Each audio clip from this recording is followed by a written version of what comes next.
important questions 8th ஸ்டாண்டர்டில் important கொஷின்ஸில் English medium நம்ம பார்க்க போகிறது.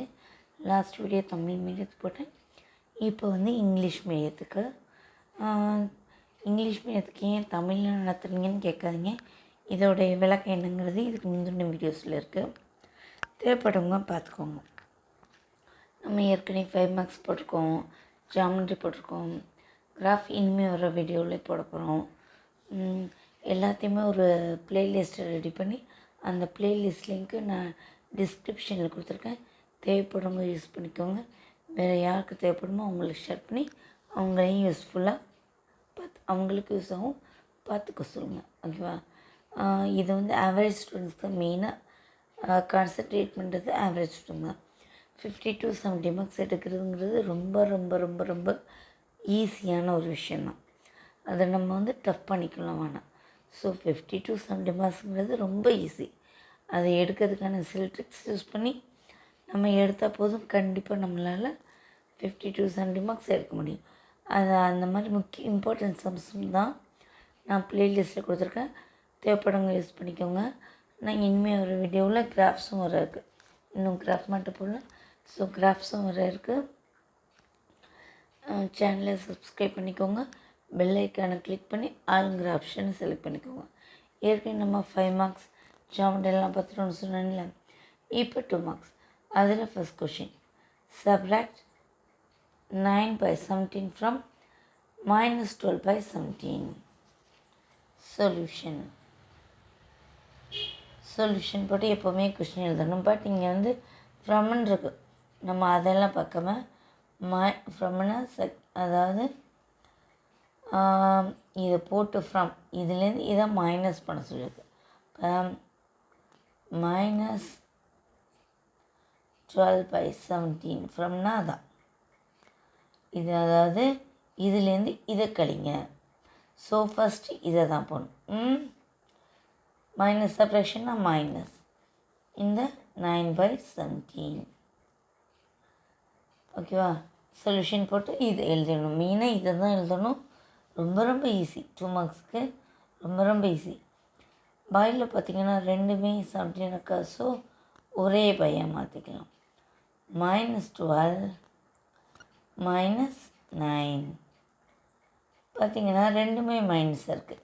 இதே +12 -9னா சப்ராக்ஷன் பண்ணணும். பட் இங்கேயும் மைனஸ் இங்கேயும் மைனஸ். ஸோ என்ன பண்ணிக்கலாம், மைனஸ் தான் ஆட் பண்ணிக்கலாம். ரெண்டுமே ஒரே சிம்பிளாக இருந்தால் மட்டும் ஆட் பண்ணணும். வெவ்வேறு சிம்பிளாக இருந்தால் கண்டிப்பாக மைனஸ் பண்ணணும். இப்போ -12 வந்து இங்கே +9 அப்படின்னு இருந்துச்சுன்னா மைனஸ் பண்ணணும். 12ல் 9 போய்ட்டு எத்தனையோ அதை போட்டு பெரிய நம்பருக்குள்ளே சிம்பிள் பண்ணணும். ஆனால் இங்கே ரெண்டுமே மைனஸ் இருக்குது. ரெண்டு சிம்பிளுமே மைனஸ் இருந்ததுனால என்ன பண்ணணும், ஆட் பண்ணிடணும். 12லையும் 9 ஆட் பண்ணால் 21. ரெண்டுக்குமே மைனஸ்க்குனால -21/17. அவ்வளோ. இப்போ நம்ம அடுத்த சம் பார்க்கலாம். Okay, next question, find the national numbers between 1/3 and 5/9. அதாவது இந்த ரெண்டு நம்பருக்கும் நடுவில் உள்ள நேஷ்னல் நம்பர்ஸை கண்டுபிடிக்க சொல்லியிருக்காங்க. சொல்யூஷன் அப்படின்னு போட்டு என்னென்ன 1/3க்கும் 5/9க்கும் நடுவில் உள்ள நேஷ்னல் நம்பர்ஸ். ஃபஸ்ட்டு என்ன பண்ணுவோம், நேஷ்னல் நம்பர்ஸ் கண்டுபிடிக்கிறதுக்கு முன்னாடி இது ரெண்டையும் கூட்டி 2ஆல் டிவைட் பண்ணுறது தான். அதாவது ரெண்டையும் கூட்டி 2ஆல் டிவைட் பண்ணி கிட்டத்தட்ட இது மாதிரி. ஓகே, இது வந்து என்னன்னு சொல்லணும்னா, கரெக்டாக சொல்லணும்னா ஆவரேஜ். ரெண்டையும் கூட்டி 2ஆல் டிவைட் பண்ணுறது தான் ஆவரேஜ். ரெண்டையுமே நம்ம ப்ளஸ் பண்ணி 2ஆல் டிவைட் பண்ணால் நம்மளுக்கு அந்த நேஷ்னல் நம்பர் கண்டுபிடிக்க முடியும். ஸோ 2ஆல் டிவைட் பண்ணுங்கிறதுக்கு ஹாஃப் 1/2. அப்புறம் என்ன பண்ணுவோம், 1/3 2 ஆட் பண்ணுவோம்ல ப்ளஸ் 5/9. ஓகேவா? இப்போ 1/2 இங்கே பார்த்தீங்கன்னா 9 இருக்குது, இங்கே பார்த்தா 3 இருக்குது. ரெண்டு சேமாக இருந்தால் தான் நம்ம பாயில் ஒரே பையாக போட முடியும். பட் இங்கே 9 இருக்குது. அப்போ இங்கே என்ன பண்ணணும், 3யோடு மல்டிப்ளை பண்ணணும். 3 3 9. அப்போ இங்கேயும் சமம் வந்துடும். கீழே 3ஆல் மல்டிப்ளை பண்ணால் மேலேயும் 3ஆல் மல்டிப்ளை பண்ணும். அப்போ 1 3 is 3. 3/3 3 is 9 plus 5/9. ஓகேவா? இப்போ அடுத்து 1/2. இப்போ ரெண்டுக்கும் காமனாக ஒரு 9 எடுத்துக்கலாம். மேலே என்ன இருக்குது? 3 ப்ளஸ் 5. ஓகேவா? அப்போ என்ன வரும்? 1/2 3 5 ஆட் பண்ணால் இங்கே ஒன்றுமே இல்லைன்றாலும் இன்ட்டு இருக்கிறதா அர்த்தம். 3 5 ஆட் பண்ணால் 8/9. 1 2 is 2. ஏன்னா இது ரெண்டு மட்டும்தான் 2 டேபிளில் அடிப்படும். இது ரெண்டு இங்கே 1 இருக்குது 9 இருக்குது. ஸோ எந்த டேபிளையும் அடிக்க முடியாது. ஸோ 2 டேபிளில் 1 2 is 2, 4 2 is 8. இங்கே 1 இருக்குது. ஸோ அதோட 1 4 is 4/1 9 is 9. அப்போ ரெண்டுக்கு நடுவில் உள்ள நேஷ்னல் நம்பர் என்ன? 4/9. இதுதான் சரி. இப்போ நம்ம அடுத்த கொஷின் பார்க்கலாம். Next question is 108 a perfect square root. அதாவது 108ங்கிறது பர்ஃபெக்ட் ஸ்கொயர் ரூட்டான்னு கேட்டிருக்காங்க. இதே ஸ்கொயர்னால் நம்ம 2ஆல் மல்டிப்ளை பண்ணோம். அதாவது அதே நம்பரை இன்னொரு தடவை மல்டிப்ளை. இப்போ 108 108 இன்ட்டு 108 ஸ்கொயர்னா.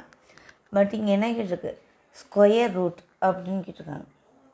அப்போ என்ன பண்ணணும்னா கொடுத்துருக்க நம்பரை ஸ்கொயர் ரூட் கண்டுபிடிக்க பர்ஃபெக்ட் ஸ்கொயர் ரூட்டான்னு கேட்டிருக்காங்க. அதுக்கு என்ன பண்ணணும்? ஹெச்சிஎஃப் போட்டு பார்க்கலாம். ஃபஸ்ட்டு எப்போவுமே ஹெச்சிஎஃப் என்ன சொன்னால் 2 3 5 7 இந்த மாதிரி நம்ம 9ல் போடக்கூடும். 9 பதில் 3 தான். ஓகேவா? இப்போ இந்த மாதிரி சிங்கிள் டிஜிட் நம்பரில் ஃபஸ்ட்டு போட்டு பார்க்கணும். அதில் வந்துட்டாலே போதும். நீங்கள் 4 அந்த மாதிரி 4 6 அந்த மாதிரிலாம் போட்டுறக்கூடாது. 2 3 5 ஒன்லி வராது. ஓகேவா? 2 3 5 7. ஓகே, அதில் போட்டிங்கன்னா 9 பார்த்திங்கன்னா 3 அது ஒரு மல்டிபிள்ஸ் வருது. ஸோ 9ல் போடக்கூடாது. இது 6லேயும் அதேமாதிரி 3 2 6 அதில் 3 வருது 2 வருது. ஸோ அதையும் அவாய்ட் பண்ணணும்.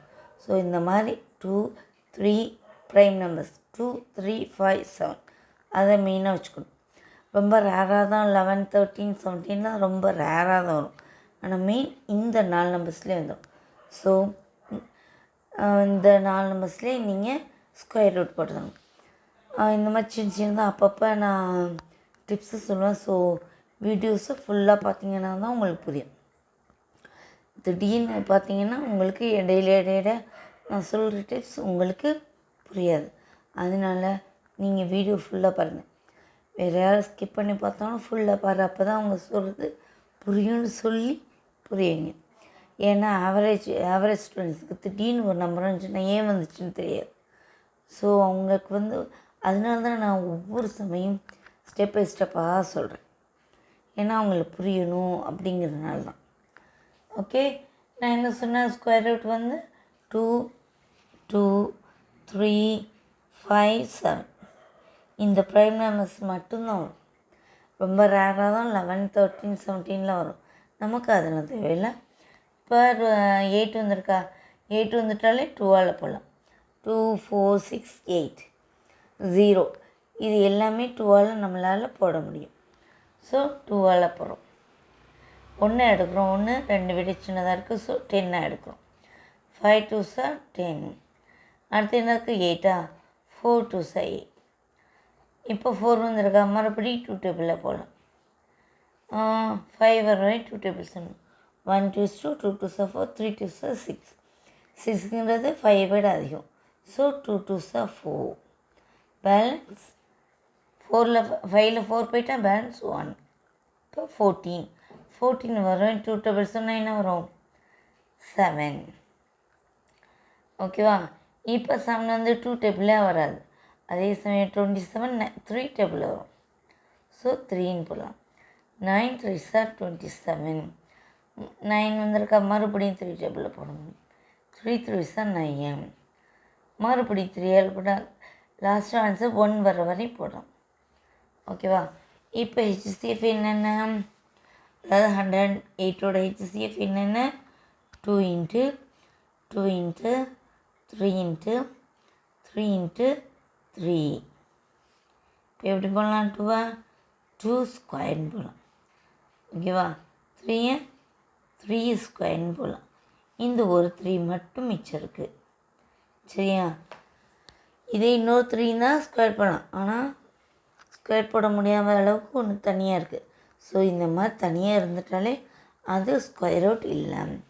So therefore 108 is not a perfect square root.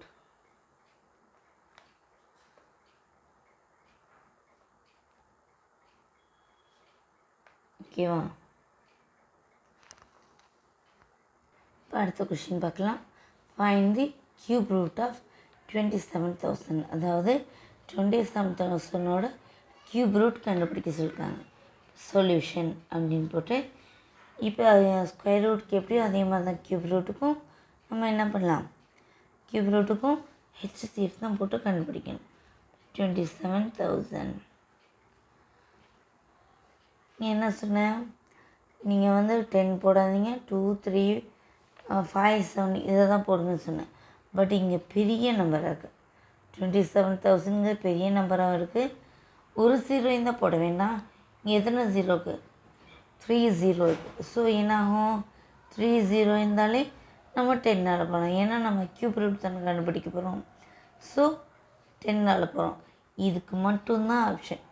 இதே மாதிரி வேறு சம் போட்டுறாதீங்க, கன்ஃபியூஸ் ஆகிடும். ஓகேவா? 27,000னா 27,000 10 டிவைட் பண்ணுற மாதிரி தான். ஓகேவா? ஒரு 0 அடிச்சுட்டா என்ன மிச்சிருக்கு? 2,700. அதுதான் ஆன்சர்.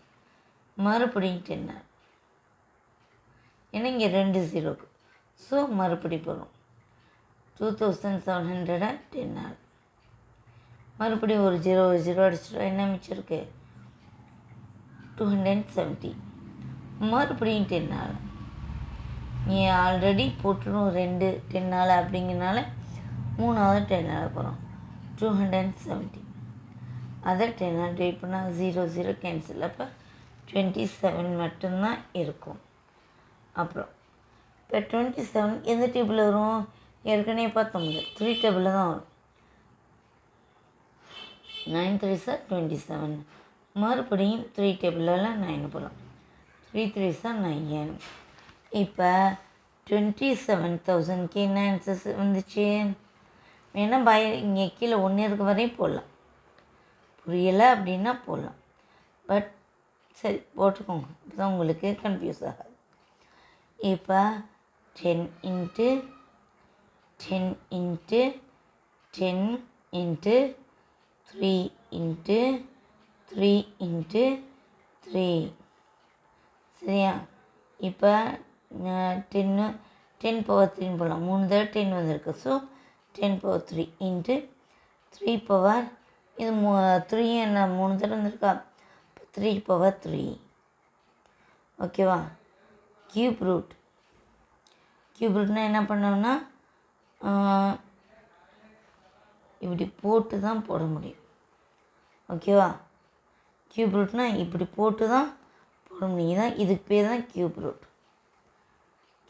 இதுக்கு என்ன அர்த்தம்னா உள்ள 3 நம்பர் இருந்தால் ஒரு நம்பரை எடுக்கலாம். இப்போ 3 10 இருந்துச்சா, இப்போ ஒரு 10 வெளியே எடுக்கலாம். இங்கே 3 3 இருந்துச்சா, அப்போ ஒரு 3 எடுக்கலாம். இது கூட கன்ஃபியூஸ் ஆனால் வேணாம். இதுலேருந்து இது ஸ்ட்ரெயிட்டாக போட்டுக்கோங்க. ஏன்னா 3 10க்கு பதில் ஒரு 10 வெளியே எடுக்கிறோம். 3 3க்கு பதில் ஒரு 3 வெளியே எடுக்கிறோம். கியூப் ரூட்னால் இப்படி தான் போகணும். ஓகே, இது ஸ்கொயர் ரூட்டான்னு கேட்டாங்க, அதனால் நம்ம ஸ்கொயர் ரூட் போடல. பட் இதுக்கு வந்து கியூப் ரூட் கண்டுபிடிக்க சொல்லியிருக்காங்க. அதனால இந்த கியூப் ரூட் போட்டு தான் போடணும். இது கன்ஃபியூஸ் ஆகும். ஸோ இது வேணும். இந்த 3 10க்கு பதில் ஒரு 10 வெளியே எடுக்கிறோம். 3 3க்கு பதில் ஒரு 3 வெளியே எடுக்கிறோம். 10 3s 30. ஓகேவா? அப்போ 27,000ஓட கியூப் ரூட் 30. 10 3s 30. ஓகேவா? இன்னும் ஆல்சம் போட்டோம். ரொம்ப டைம் லென்த்தாக போகுது. ஸோ அடுத்த வீடியோவில் பார்க்கலாம்.